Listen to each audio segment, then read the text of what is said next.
Great. So, welcome. My name's Tom Measham. I'm the Research Director for CRC Time, and we have another fabulous Dig Deeper webinar today.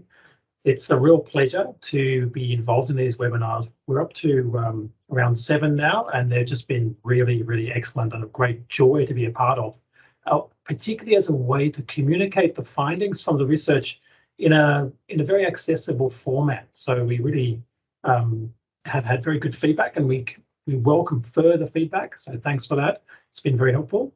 And I'd like to introduce today's webinar, which is our framework for environmental assessment and integrating the biophysical. So it's an exciting topic again. I'll just proceed through a couple of these introductory slides, and then what I'm going to do is hand over to Chelsea Kavanagh, and she's going to introduce the speakers. So I'm just going to mention a couple of things. Of course, starting with an acknowledgement of country, we acknowledge the traditional custodians across all the lands on which we live and work, and pay our respects to elders, both past and present. For me, here in Brisbane, that's the Yagara and Turrbal people, and we pay our respects to traditional owners across the whole nation.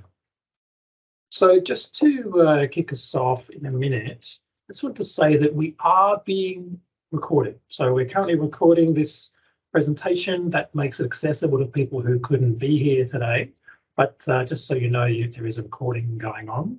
And what you can see here on the right side of the screen is a little question mark and Q&A.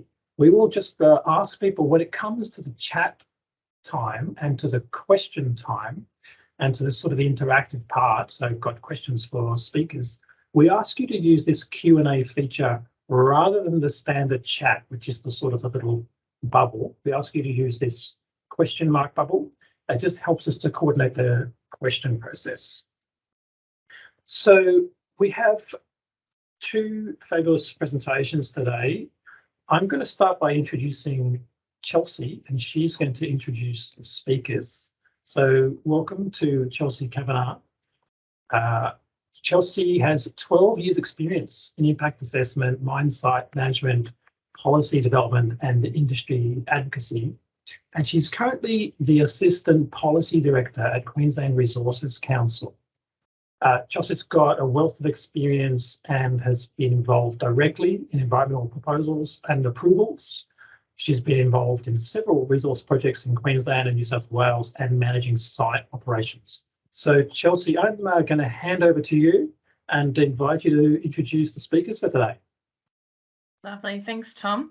Well, I'm very happy to be chairing today's webinar, having had the pleasure to work with both of our guest speakers, not only in relation to their projects with CRC Time, but more broadly. They are very much both passionate and focused on delivering meaningful research that has a practical application and a real on-ground impact. And so when we turn to these two projects, they really do appear to cover two quite distinct subject matters, but they are quite common in terms of their themes and synergies between them. So it's actually quite evident when we start to delve into the topics of the two projects and some of the other related works that industry and a number of other players, such as government agencies, are operating often in silos. However, with their focus on integration and bigger picture system thinking, we can really start to extract greater value from the work that industry is already doing in the mine closure planning space. And we can also use these same approaches for more broader applications and benefits, such as tackling key issues identified in some of the most recent State of the Environment reports as well. So to kick us off today and to explain a little bit more, I'd like to introduce you to our first guest speaker, Clair Cote. Clair is a recognised international expert in mine, water and environmental management. She has worked across research and consulting and integrates an industry perspective, having worked with mining companies, particularly Anglo-American, and their operations across the globe. She's tackled water-related strategies and complex technical projects, as well as new approaches to planning for mine closure.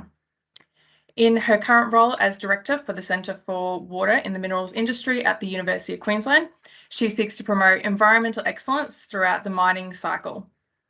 Clair will be presenting on the integration of biophysical aspects in mine closure planning, Welcome, Claire. Thank you, Chelsea. So I will get started then and share my screen. Always takes a while to find the correct ways to do that. So can I just get a confirmation everybody can see the presentation? Yes. Thank you very much. Thank you for this great introduction, Chelsea. We're very happy to have your support today. Thank you, everybody, for attending. The topic of the title of the project, I do realise, is slightly obscure because it was called Integration of Biophysical Aspects in Mind Closure Planning. It made perfect sense at the time when we're starting to think about this. So the CRC was receiving a lot of ideas about research proposals, and the person who was leading Program 3, it was Anna Littleboy at the time, she was receiving all these ideas, saying, we're getting a lot of proposals about water, we're talking about vegetation, we're talking about surface water, about groundwater, we're talking about monitoring ecosystems. Surely there's something that brings these aspects together. And we had a few conversations and we agreed that yes, there was a missing piece. What is the key thing that brings those aspects together? Are we missing something by looking at them in isolation?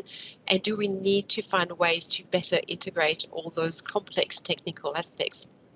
Hence the title of the proposal we put together and we submitted to the CRC. Now, as we started doing the work, this was very much scratching the surface and we didn't really know where it was going to lead us. We had many conversations with industry to try and figure out what we should be focusing on. We took a step back, took a broad view of the problem, and in the end, we thought, really, are we using the right tools? So it became more of a question around, with mind closure planning and the complexity we are dealing with, are we using the right tools? And that is the topic of the seminar today. And I hope by presenting it that way, it becomes a bit more accessible and industry representative or people working on that topic can actually find pathways towards slightly amending or changing these practices. So that's very much the point of today's seminar. Now, in terms of the project team, within the CRC, we try and collaborate with other research organisations or industry representative as much as we can. For this particular project, it was actually an internal project done with my team at SWIMI. In hindsight, that probably was a blessing in disguise. We were right in the middle of COVID, in lockdown, and this is the sort of thinking and the work we did. It did require a lot of one-on-one conversations, a lot of time spent scratching ideas on a whiteboard, and I think it would have been very, very difficult to do on Zoom or Teams. So in the end, we feel like we made progress because it was just us, our little team, and we were able to bounce ideas off each other reasonably easily because we weren't constrained by COVID restrictions. So particularly in my team, I had Robin Crystal, who's got a lot of experience dealing with water project that brings all the water aspects together, including eco-hydrology and ecotoxicology and ecology. Pascal Asmussen is a GIS specialist and spatial scientist. So as a GIS person, he's used to dealing with everybody and integrating every single source of data. So his sort of input was fantastic. And we have a research assistant / PhD student who's really interested in system thinking. So she was the perfect person to bring to the team. That doesn't mean we worked in isolation from everybody else. So obviously we had ongoing engagement with the CRC and Anna Littleboy in particular. And at SMI, that integration piece of work is happening on all sorts of different fronts. And we have a lot of people with whom we communicate almost continuously and have workshop on the topic of integration, particularly Benjamin Seligman at SMI. He works on health and safety and topography analysis of risks. So he always has fantastic ideas on those integration aspects. And we work very closely with mind planners. There's one thing that is missing, and we realise this, is this bring the environmental consideration into the mine planning itself. So because if we don't do that, we are never going to make a lot of progress. So we work closely with a mine planners specialist, Ed Holloway in particular from Quantified Strategies, who did present a Dig Deep seminar recently, because Ed was leading a project in Program 2 that I was a part of as well. So Ed and Sumi, we work, and SMI in general, we work very closely together. So even though it looks like it was a bit of insulated project, we did talk to a lot of people and of course talk to industry and gathered ideas that way. So I did present the problem during the introduction. Yes, a closure plan is looking at several technical aspects: surface water, groundwater, geochemistry, water quality, etc. All these aspects, they're more or less defined, the research topics within the CRC Time Program 3. I mean, every aspect is covered within CRC program. So what are we missing if we if we look at them in isolation from the others. And what strategies do we have to promote a more integrated view of mine closure, at least from a technical perspective? So my big disclaimer here, I'm only talking about technical aspects today. We do know there are more aspects, social aspects, the view of stakeholders, etc. Our focus was really the technical aspects. Although we did end up branching out anyway, but really we were thinking about technical. One way to illustrate that need for integration is to show an example. So in this particular case, I'm looking at a closure plan for a mine. It would be bounded by its regulatory framework. This issue of regulation is obviously attracting a lot of attention, and there are projects within the CRC that are looking at those particular aspects. There was a foundation project from the CRC on this specific topic. A closure plan will be part of a receiving environment, and we need to understand the connections with this. And of course, there's the broader regional context. So what are the stakeholders, what are the community views about what mine closure should achieve, etc. So there's a broader context around what we're trying to achieve with the mine closure. And then we do the technical studies, and they cover all the technical aspects I was mentioning. And then something changes. So the obvious one is climate change. So we know we can expect some changes, particularly in terms of air temperature, precipitation, both in terms of distribution and amount, and wind. So just 3 specific examples. So what does that mean? I may have a closure plan that is predicting we'll have a water field void. Now suddenly the wind's completely different. So I'm going to have to redo the wave modelling, because maybe now the wind situation is such that I have propagation of waves that are going to create issues for long-term stabilities of the walls, of the void walls. I may have a geotechnical design that was using specific assumptions, proving that the walls would be stable, there'd be no stability issue, and suddenly those event design criteria have changed, and maybe I do have a stability issue, or I might have to update those design criteria. Air temperature and precipitation are predicting to be more variable or to change. That might mean that my weathering rates are going to be different. So that might impact on the sort of contaminants that might be exported from waste products. I might have to change the waste disposal strategy. The water quality predictions might be completely different because of that change in precipitation and the distribution of precipitation. The water balance might be impacted. So maybe my initial modelling shows that I have a non-polluting void because there's no prediction of overtopping the void, and now suddenly, well, there might be a risk of this, and there might be discharges of poor quality water to the environment. And then what happens, that flow rate that I might be releasing, is this going to impact on the geomorphology of the water courses? What's the hydraulics design I should be using? Any change to the groundwater? So you can see there's all, so I'm changing the one thing, and there's a ongoing effect on the whole system. And the view was that currently there's no method to assist with linking these elements. So the standard practice is you redo all the study. So one key assumption changes, you redo all the work. And for the time frame of a closure design, you could be redoing the study for the rest of your life. So is there a better way to capture this?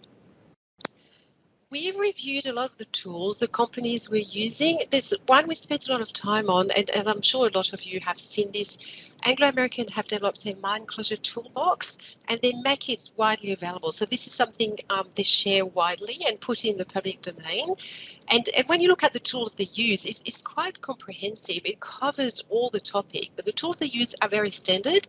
The SWOT analysis, the risk assessment, the spreadsheets. So can we achieve better in terms of those tools? Are those tools the right ones to try and capture the complexity that we are discussing and that linking? So from our review of the toolbox, even though they identify all these components, that linking is not clearly articulated.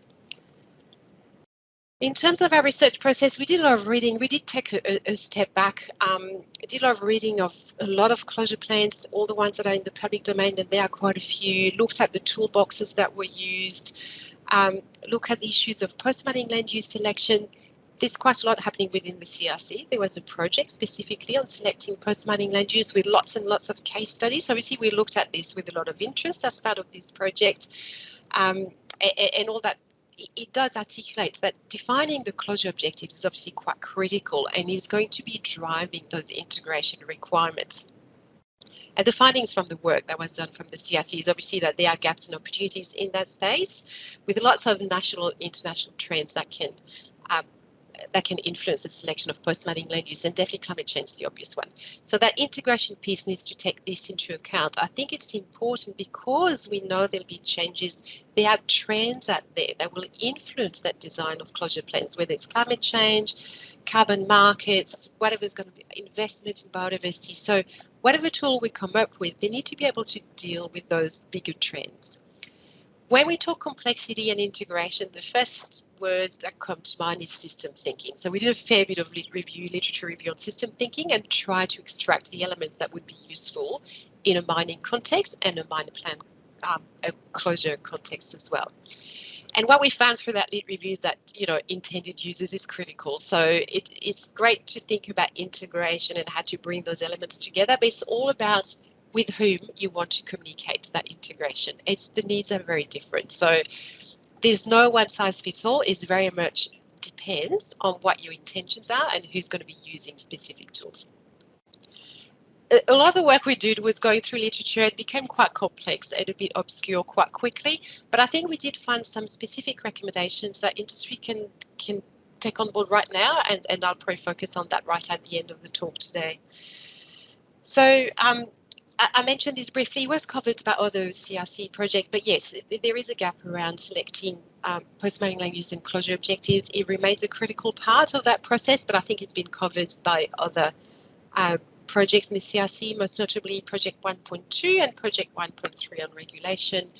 And companies do articulate it quite well how the closure vision is something that will evolve from initial assessment, and as you make progress through the closure timeframe, you're going to add more and more details. Oh, sorry. Now, when it comes to system thinking, it's all around understanding complexity. So system thinking is about the relationships. So you're really interested in the relationships, the part of the system, rather than the parts themselves. And it's applied to understand complexity and change and provides tools to describe and understand complex challenges. So the more complex challenge, the more it's used. There's a lot of examples around global food supply system. It's super complex. There's economy, there's ability to feed people, population risks, etc. So they use a lot of complex system thinking to better articulate the requirement for these sort of super complex supply chain issues. But through the lit review, we did identify quite clearly and very quickly the 4 stages, or how you put together a system-based approach. It's around these 4 stages. They're very clear. Define your study area and the scale of analysis. Identify the main subsystems and their variables. Identify the essential drivers of changes, so the variables that are going to be driving the key processes, and then develop what they call the causal model. It's a big word. It's really a graph or a diagram that shows how those things connect with each other, and that's super useful to communicate where the integration of teams of pieces of work need to mesh with each other, and I'll be providing examples. So that literature review was actually quite useful because we actually got the 4 stages clearly well defined reasonably quickly. Now I gave a quick example on food supply system to illustrate how system thinking is used. It's used in all sorts of things, climate change, complex system, etc. There's one area that was a huge surprise. I had never thought about this, and because I'm a water person, it really grabbed my attention.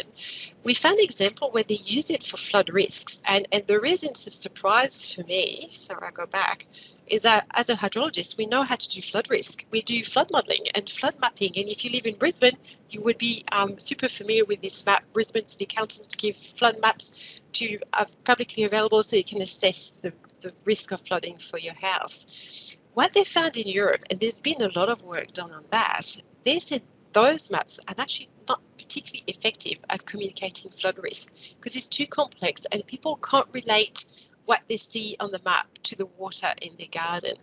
So what they ended up doing is using source pathway receptor. That's a topic, a concept that we are all familiar with as environmental scientists. It's huge. It's used a lot in ecotoxicology, so to find the fate of a contaminant, the source of a contaminant, the pathways it will use through the environment to then contaminate or a receptor. is used a lot in environmental impact assessment that Chris is going to talk about as well, where they've applied it to flooding, where the source of the water is obviously the river or the sea. There's a pathway, which could be a defence against the flooding, and the receptors, the people who are going to get flooded, have people in water in their garden. And when they combined it with another type of framework, which they call the driver pressure state impact response type framework, they found it was much more effective at communicating flood risks to population. So that was a big lesson for us in just thinking about a problem we know really well and conceptualizing it completely differently. So we took that feedback on board. Is there an example of system thinking in the mining sector? Of course there is, and I'm particularly proud of it, is the water accounting framework, which is the system level representation of a mine water balance. So instead of, you could have the old ways, or that's still the way, of doing water balance modelling at a mine site, is to do complex modelling, a 200-page report, but that doesn't really communicate the status of your water balance. Are you positive, negative? Do you have any risk with your water balance for the coming year? And that's what we did with the water accounting framework, to provide this high-level description that people could relate to the risk and clearly understand what the risks might be. So there are examples in mining for this sort of thinking. So as I said earlier, it is definitely, the system approach is essentially defined by the intended users. So when we looked at mine closure planning, we defined 3 types of users: the external stakeholders, and what we're looking for here is communication engagement. So we're looking at high-level diagrams that clearly communicate closure objectives and their relationships with the planning and the design. So we also think spatial representation here would facilitate communication, and there's probably a piece of work to do in that space to see what we could achieve with this sort of communication tools. The other group of users is the company. So it's the different teams within a company who might not always talk to each other, and then might not always understand that they have a role in that closure plan. And if they were involved, if they did understand what their role was, they would get involved better and provide the information that was required and provide a lot of feedback on the closure plan. So here we're looking at graphical models that would help these teams understand what their role might be and what their actions could be to contribute to the closure plan. And then the third group of users would be the consultants and the service providers who do the studies. And usually they're given a scope of work without necessarily knowing what's happening in the rest of the company, and don't always understand how their own little technical study links with the others. So how do the outputs that they will produce become input into someone else's study? So there's a piece of work to do in that integration at that level as well. What we've done, we had a go. We used closure plan and say, well, what would this look like? So with the stakeholders, we had a go at coming up with some simple graphs. They do help. I think there's still a bit of work to do on the spatial. This is fine.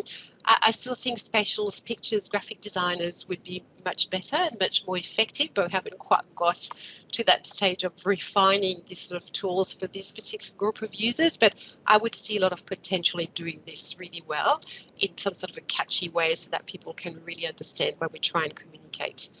We spent a lot of time for us on the company level, because I think that's where we can do progress most quickly.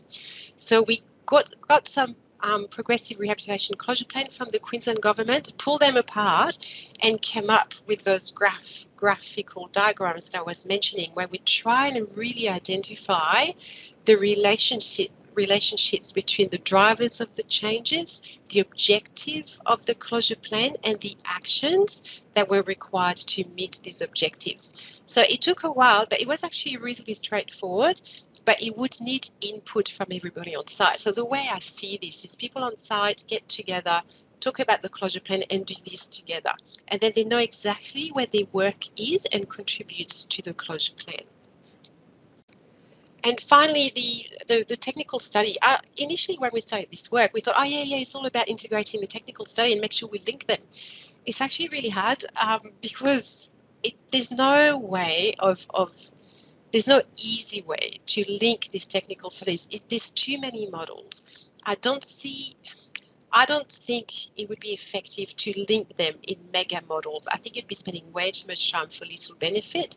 So it's really about understanding how they how they work together. So do they all have the same assumptions? Do they all use the same scenarios? What kind of methods do they use? If this one changes, what does that mean for the others? And the way we've done this is by mapping out the relationship between the key variables and coming up with those matrices. But there's also a need to better define the information that goes in the studies in terms of assumptions, objectives, etc. What I call the metadata about the studies that is not captured. That's something that can be done straight away, and I think would make a huge difference to the understanding of the program of work.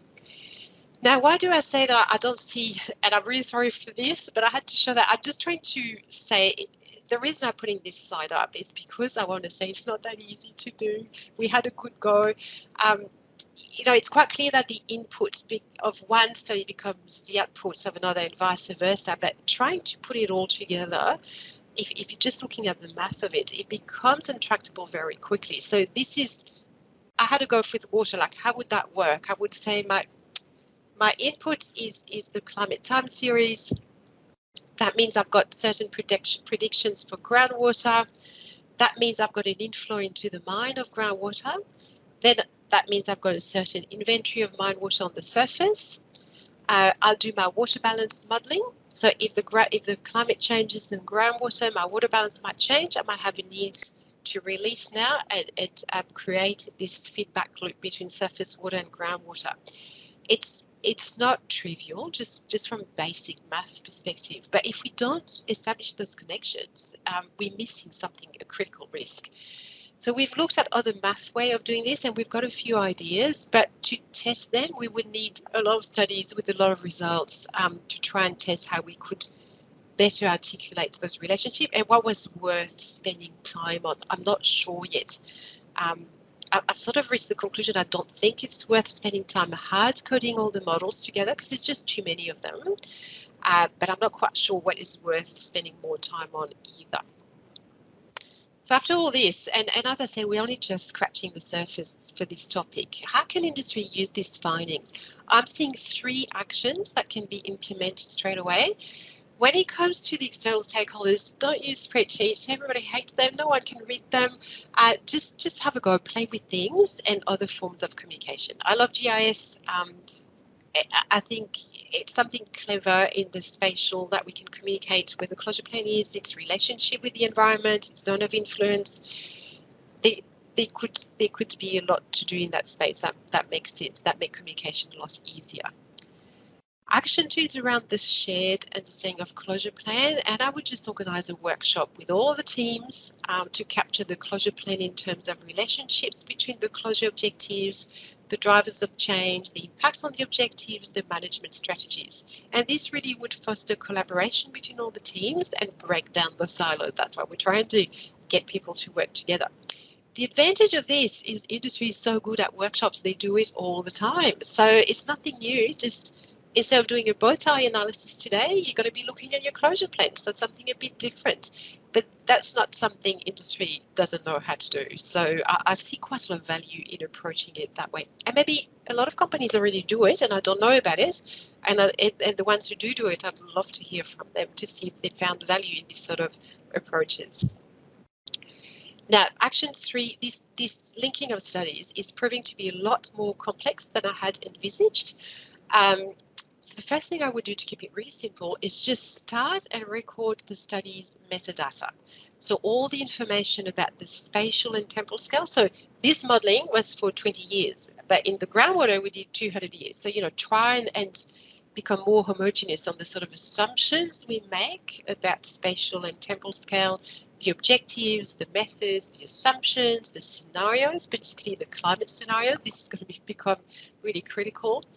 The types of outputs that the studies produce and the sources of uncertainties. And by just having this clear picture, I think we will find better ways to progress them and to identify when we need to update them. And finally, in terms of the conclusion, we did provide some recommendation for further work. So the closure and rehab objective has been discussed a lot. Yes, it's a gap, it's well recognised, but there's plenty of work and CRC time has recognised that gap. So there will be more work on this. So it doesn't necessarily need to be addressed through that process. The more pressing one, I think, is that high level of complexity that's associated with integration. We could be spending a lot of money trying to come up with models, etc. And I think because it remains uncharted territory for mine closure planning, I'd see a lot more value just in trying to applying some of the concepts to case studies. So getting an environmental impact assessment would actually be ideal because they do a lot of technical studies, and we could take all these technical studies and have a go at linking them and see what that would give us. So instead of just trying to do more theory and spending more time trying to find complex approaches, just try and use things, material results, and play with them directly. I think there's probably going to be more value in that, and definitely less expense as well. And I think a logical next research step then would be to select a project or operation with a range of complex interrelations of biophysical parameters and build some sort of closure planning system to clearly illustrate the system thinking methodology. So just going for the practical applications rather than doing more theory would probably have more value in that framework. Thank you. Thank you, Claire. I will invite any of our participants in this webinar to feel free to use the Q&A function to highlight any of your thoughts or any questions as well. And I haven't got anything available at the moment. So Claire, I'm happy to, given that I'm a little bit more familiar with the work as well, jump in and ask a couple of questions as to, you know, your thoughts and potentially where to from here. So when you're talking and looking at this technical study integration to really determine a threshold for when, say, data or results from one study should actually impact and feed into another, what do you see as being some of those key factors that companies should be considering when they're establishing that threshold? Because as you said, you know, as soon as one thing changes, you could potentially be studying these things ongoing, you know, and not really progressing and getting where and bringing them all together. So at what points do you see, or what considerations do you see as informing what that threshold should look like? I don't know. So that was we didn't answer that question. It's actually really tough. We couldn't figure it out. So and we did look. Just a bit of so what happened was we went. So the EIS were the better ones because they're in the public domain, the study. So we could look at them in quite a lot of detail. And we looked at several ones, and the ones we loved. And sorry, I know CRC is Australia, but the ones in Canada are particularly good because they have so many water models, and we're water people. So and we find EIS where they had 7, 8 water models. And then so they'd run one and then use the results and then run the second one, use the results, etc., etc. But what we find, so what I would tell companies though, so I don't have that answer on threshold of significance. I really don't know. We haven't answered that question. What we did find though is level of detail depending on where you are in the planning, in the closure planning time frame. What we found is multiple examples of too much detail for a particular study for where we were and not enough on other aspects. So the first answer is get the level of detail right for where you're at. So we had example of EIS where they hadn't designed on the mine plan, but they were designing diversion drains to the nth degree. So it's pointless. You don't even know where the hole's going to be. So I think getting the level of detail right for the stage of the closure planning where you're at, and that's where I'm talking about the metadata, is the right at the start of the closure plan. I don't need to do these to level detail. I just need to have a broad idea of where that sits. And I think as the level of detail gets more, you start digging into detail, which is super well articulated, that Anglo-American chart I showed at the start, then you start putting more emphasis on some aspects. And I think that's where we might be able to start articulating threshold of significance, depending on where you are and how much detail you need. But I don't have the answer of, if the groundwater changes by 30 centimeters, off you go, you redo all your studies. I don't know that. No, that's fine. I'm sure that there's going to be a lot of site-specific factors and a lot of, you know, company-owned risk planning that they would want to consider in terms of cost, timing, you know, reputational and other ESG issues that they would have to consider on a site-by-site or a company-by-company basis. As you mentioned, you know, there's so much variability. It would be quite tricky to come up with a stock standard way of achieving that. But at least, you know, hopefully with this ongoing research, there might be more opportunities to delve a little bit deeper into, what some of those key considerations may look like for each of the relevant topics and how they feed into one another. But it's a great starting point. And that's why I was so keen on being able to define system level variables, because if we had them, then we could say, well, if that system level variable changes by that much, then you know what you have to do. We're going through the new IPCC report at the moment on the climate change. Climate change has made really strong recommendation on system level variable or indices that they call. So I think a next step really is just try and learn from these approaches somewhere else and see if we can come up with those indices or those things that might help us articulate those thresholds of significance. And do you have any particular companies that you might be engaging with at the moment that would be interested in maybe testing some of this work through their own operations, or even a case study? Yeah, well, there's definitely EIS in Canada. We're super keen on scratching. And they are a CRC partner, but they have a lot of work, and we're always talking to them because they have so many interesting pieces of work. So engagement is continuing, and we're hoping to actually score a case study to look at that in more detail. Yes. Beautiful. Thank you so much, Claire. Well, we'll move on to our next guest presenter. I would like to introduce Chris Gentle. Chris has over 20 years of experience consulting at a strategic level within the information management industry for natural resources and government sectors. He has specialised knowledge in developing and implementing location intelligence strategies and leading ICT strategy and implementation planning for resource infrastructure capital projects. Chris has a focus on customer outcomes with his multidisciplinary expertise gained through years of working in the data management and systems industries, as well as engineering services. Chris will be presenting on dynamically transforming environmental assessment through a shared analytics framework. Welcome, Chris. Thank you, Chelsea, and thank you, Claire, for the nice feeding around EIS and EIA. Good afternoon, everyone. See if I can get there we go. The team, the topic today is really around opportunities for shared environmental data, and we'll be specifically talking about a Bowen Basin case study, but we're going to take a higher order run through, particularly given some of the conversations that have started to occur with the change of federal government and in conversations from National Press Club last week. So we thought we might provide a slightly different take on this particular challenge, given the topics that are right there right now.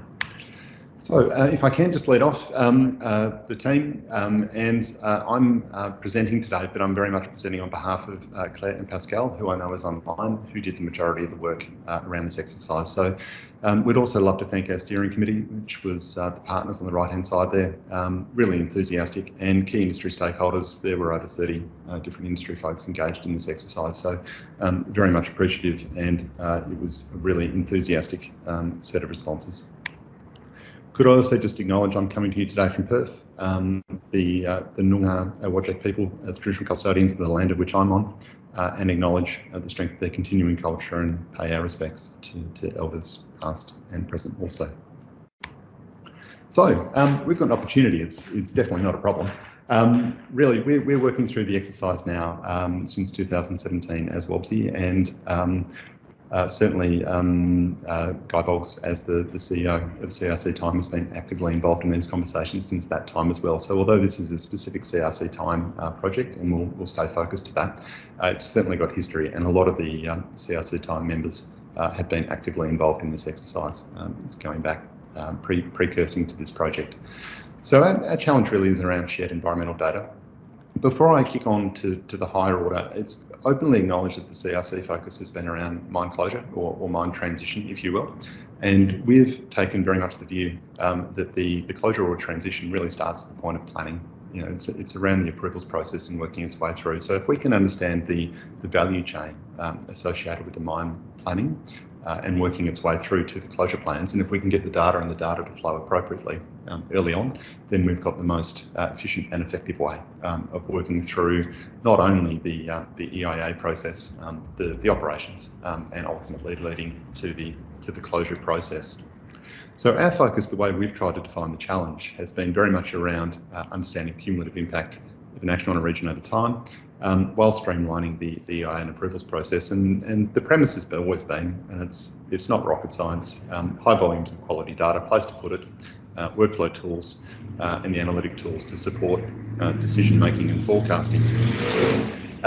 So what opportunity drops out of that? So at the higher order, it's really been about efficiency from EIA process, from project inception, specifically in this case around mining, through to both FID and closure process for the proponent and ultimately the regulator. It's giving the regulator confidence they've made the correct decision at both the project level and a landscape level, such that the precautionary principle can be applied appropriately and the conditions and the monitoring, etc., are most reasonable in terms of both the proponent and the community. Essentially also about improving trust in EIA decisions through the transparency and the visibility of the data and the shared data and the methods underpinning those decisions. And that's partly I'll extend on what Claire spoke about previously about the models and how you communicate. And lastly, certainly from our perspective too, it's about providing assurance to the appropriate conditions are being met for anyone working their way through. And of course that will go right the way through to the closure process also. So at that shared environmental data, there's three basic disruptions that we're talking through. The first one is how do we get data and data flowing, and we'll come to the Bowen as a case study, which was the specific brief we had. How do we start to work in a very digital way? Certainly getting away from PDF, which is digital, but the poorest form of, and then starting to move into the decision support. And I put in there the disruption in that the parent disruption, as we see it, really is a conversation that is starting and we feel will increase around the cumulative. So in this case, it's regional. It's the regional aspect of the planning process, the operations process, and ultimately the closeout process. And we'll talk through a little bit about how the shared data might help to de-risk our transition from a process-based to a standards-based type of environmental outcome. Three objectives to what we've been doing, getting away from bespoke and moving into robust, repeatable and sustainable data flows such that we can get decision support, reporting and ultimately regional inputs for that, and the three drivers that we've spoken to previously there. Why is this important? So the shared data, what we've attempted to do, and we will make our best case, is really that there's traceability in effect from what you do from EIA out to mine site, all the way through to the stock exchanges of the world, if you will. So slightly precursing this particular phase of the project, in 2017, there was a series of stakeholder interviews done, and I know some of you online were involved in those, where there was a whole series of conversations about the benefit of shared environmental data and how that could assist. And the conversation at that time was biased heavily around EIA and making that process more efficient, not necessarily more effective, but certainly faster. It was all about faster decision making. We did a similar conversation in 2019, and the conversation had moved on from EIA and became an and argument to EIA, not only efficiency but effectiveness in terms of cumulative and balancing out the ecosystem, the economy side further. And then recently, last year, we went back in 2021, and the conversation had moved again from those two very much now into ESG and potentially financial accounting type exercise. So it's all a case from our point of view of saying, how do you get maximum value from the data that is collected at a site level and can ultimately be aggregated up through either company or state government or federal government systems, such that we can help to have a clear and transparent evidence base that is captured as effectively and efficiently as we can, primarily for those three key drivers, but with some points within that. Why is this important and relevant, even more relevant, arguably, specifically now? So the State of Environment report was released 9 days ago, and the relevant part in there is the links in there. It's the new approaches for EIA, and effectively it's making a case, the authors of the State of Environment report, to really be saying that, look, there's challenges around how this is done currently, and we need a greater evidence base for it. So the concepts around shared data flows, national environmental data value chains, which of course start with a site or a corporate, work their way into state and work their way into national and ultimately international in terms of the value chain, is really key. to get rid of the criticisms around that lack of repeatability and the inappropriate transparency in some cases for that. So if you're going to improve the confidence and you're going to have a national value chain, what does that look like? The process that was again raised at that time was then reiterated by the press club speech that was given by Minister Plibersek. Again, I think it was about a week ago, where as part of her response to the state of environment, she highlighted on multiple occasions the desire to start to move from a process-based assessment into standards-based assessment. And that was one of the key recommendations that came out of the Federal Seminal Review in 2020. So from a data nerd perspective, really what that means is we need the diagram at the bottom, and we need to operationalise that and make that as seamless, as cost-effective and as efficient as we can to start to move from individual sites, individual surveys, into companies and states and work our way through. That diagram there is actually from the EPBC review, and the basic value chain around collect, curate, integrate, analyse and use was something that was adopted again from previous work around a shared analytic framework, which has been extended out now to kick along.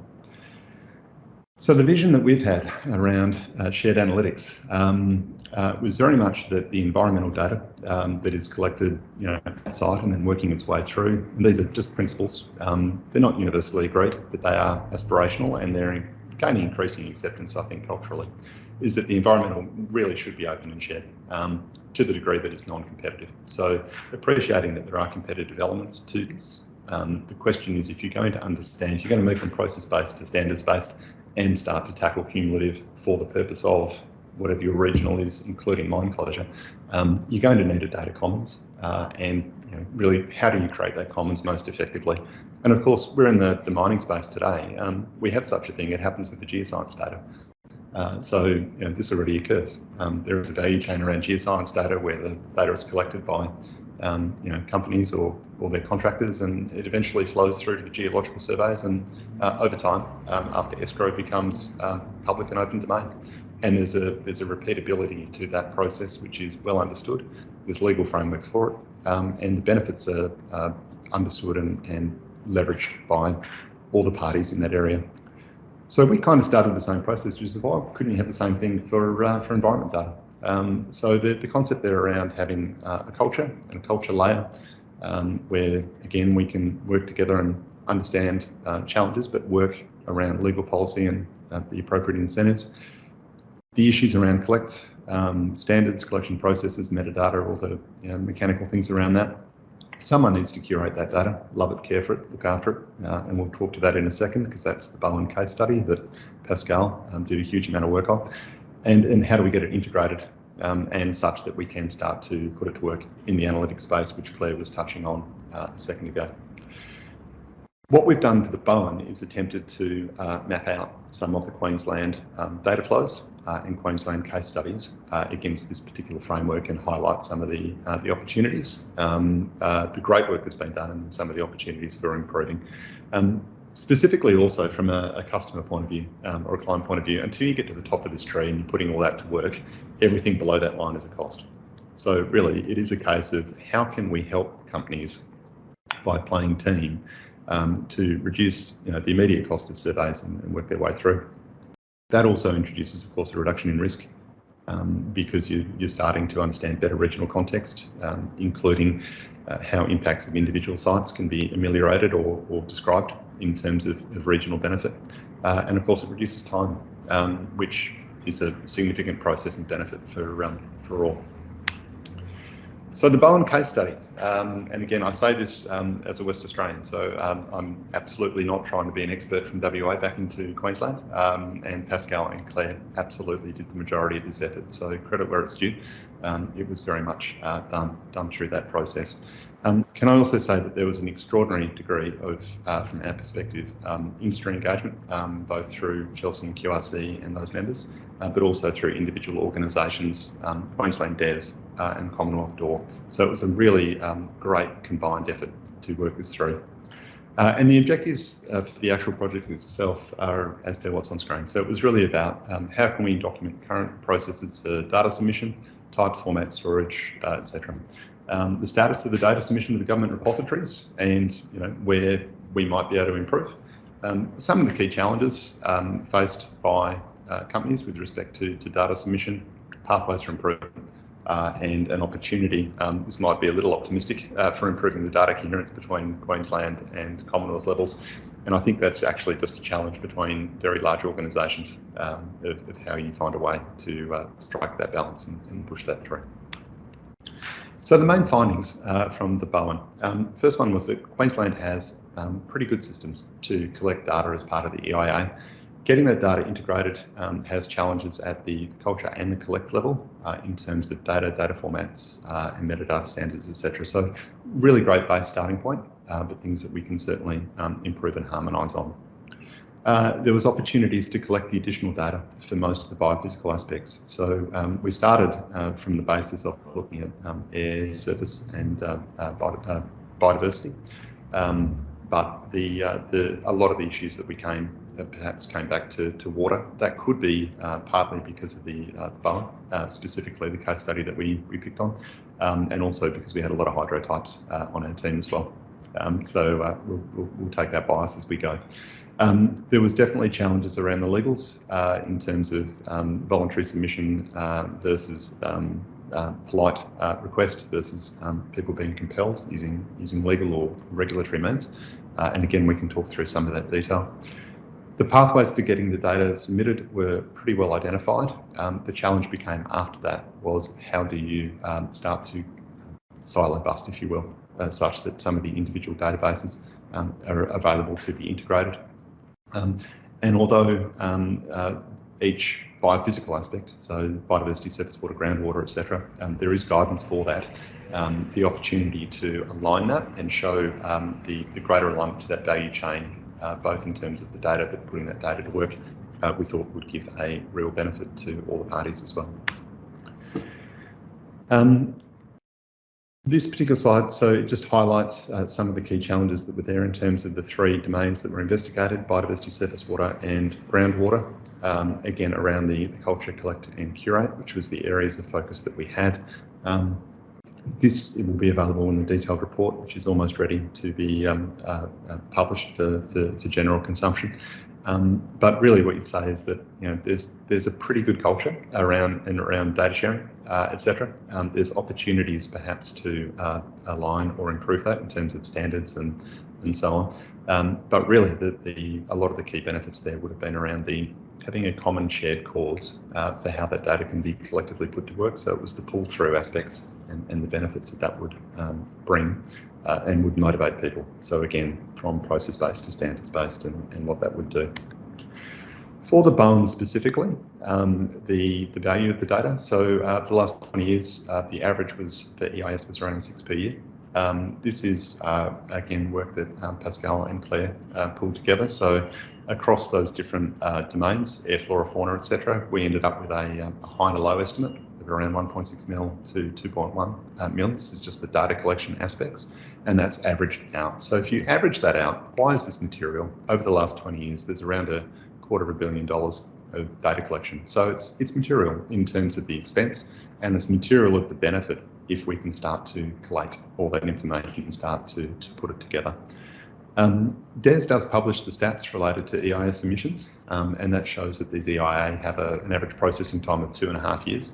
And depending who you ask, it's estimated around 70% of that time can be used by proponents to generate the data, the models and reports. So obviously anything we can reduce that 70% of 2.5 years by having shared data or improving the data commons will make a material difference to that point. For point of reference, in 2019 in Western Australia, which I appreciate is a different set of regulatory frameworks from Queensland, it was shown that if we could save about 3 months out of what was approximately the same time frame, 2.5 to 3 years, WA Treasury and Commonwealth Treasury accepted that there was a net present value benefit to the state of around 150 million a year around that. So if we can take that benefit and shrink that down through the shared data, again, the impact not only in environmental context but economic context is material. So the challenges. So the report, when it comes out, is focused very much on the benefits of of the data sharing. It's not without its challenges, clearly, and working its way through. So specifically, it's the funding to support the requirements to get away from some of the current systems, which could be refined and available to update to new technology, specifically around the integration side. So that really is helping the agencies to co-design and integrate some of the systems better.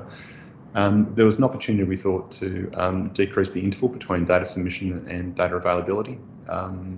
There was challenges around, and this is an oldie but a goodie, it's real, we accept that, having the appropriate contextual information to accompany the industry data such that the data couldn't reduce the risk that it can be put to mischievous misinterpretation or alternative ways. And again, that's, we feel, solved by having the base papers plus the critical mass of data.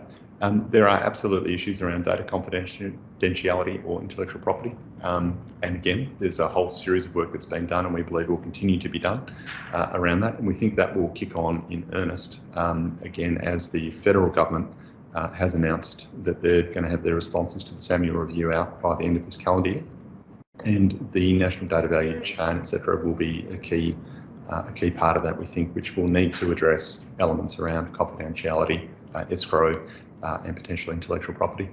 And of course, it's challenging to align the legal requirements from the various jurisdictions. But again, the Press Club speech around the concept of a federal or Commonwealth EPA, again, based around the national data value chains to inform standards, gives us increased confidence that the drivers and motivation perhaps to address some of those challenges are there.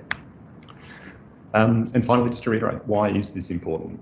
So the concepts around the open and shared data, really there is around the EIA aspects and benefits as listed. Increasingly, the opportunity to link and show that there is qualitative means for reporting state of environment or the E part of ESG, both at an organisation, at a region, and potentially at a national scale as well, state of environment type reporting. And lastly, we're moving into the transparent and independent reporting benefits, which again, from a mine-site closure perspective, will give community increased confidence really in terms of the fact that we're doing a good job in terms of closing out sites, and the fact that the region will be better off as a result. Thank you very much. Again, I'd just like to reiterate to our partners and our advisors, and again, I'd just like to really acknowledge Claire and Pascal as the lead authors on this particular report. Thanks, Chelsea. Thank you, Chris. So I'm just turning to questions to see if I have anything available on the Q&A, not just as yet. Again, I invite anyone who has any thoughts or questions, feel free to pop it in there in the Q&A function. But Chris, just for, again, given my involvement, and again, for the benefit of others, what were some of the most underutilized data sets, given, the effort and the cost involved during those impact assessment stages that, underneath the current systems aren't really being put to work as well as they could be in the current state? Great question, and I think Claire's itching to answer this one. So, look, from our perspective, we actually think that there's two that are fundamentally there. One is the biodiversity aspects. It's the terrestrial flora and fauna and working their way out. But if you come to the Bowen in particular, a lot of the issues relate to water. So it's around the water side of things. And Claire, do you want to jump in and give your view on that too? Yeah, no, what we found, there was a lot of money spent on groundwater investigation, a lot of work. So they're collecting a lot of groundwater information. They also collect, and this, so accessing, and if we're talking about cumulative impact, I mean, Chris was mentioning the state of the environmental report that needs to move to cumulative impact. So capturing that data would be essential, particularly given how much money it costs to get it in the first place. You're drilling holes, it's a lot of effort. We spent a lot of time with the consultants who did the groundwater assessment. Yeah, it's a lot of money and effort. Surface water is a lot easier, but it's of interest. So surface water would need to be captured, but bearing in mind it's data that's much easier to collect. Beautiful. And Chris, you mentioned as well, like there's a lot of data, the intent is for a lot of data to feed up from a site level, getting through to the state government systems and then subsequently up to Commonwealth. Do you envisage that this shared analytics framework is also going to talk the other way around in terms of two-way direction from feeding back through Commonwealth back into relevant state and subsequently more local applications? Yeah, absolutely, and that's the basis. You're aiming for a commons, if you will, which again might appear aspirational, but particularly for this audience in terms of mining, has been done through GA. So if you can take a lot of the same principles around geoscience and geoscience type data and see it roll up from the company level to a geological survey to Geoscience Australia, there are good precedent for that. And of course, the information flows backwards. So logically, if you're starting to think regionally, in context, there's going to need to be regional studies and other studies type done that will support that, which should flow backwards and give the local consumers the benefit of that shared approach. Fantastic.